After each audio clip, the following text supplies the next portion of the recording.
Non credo che si debba criminalizzare nessuno, l'importante è prendere atto che queste situazioni nelle scuole, nelle classi e lì dove un numero elevato di bambini, e magari più di uno che presentano questi disagi, vada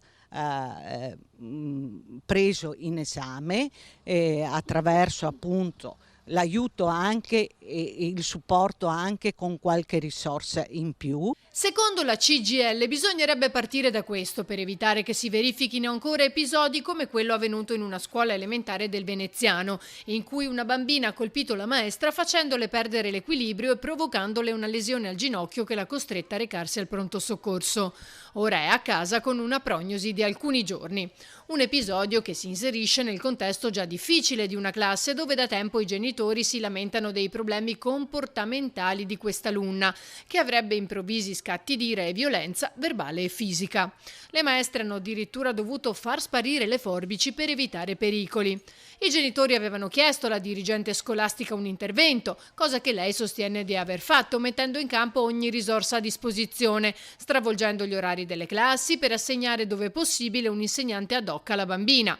Anche il comune aveva preso in carico la questione, proponendo l'affiancamento scolastico o anche quello domiciliare, ma i genitori della bambina hanno rifiutato.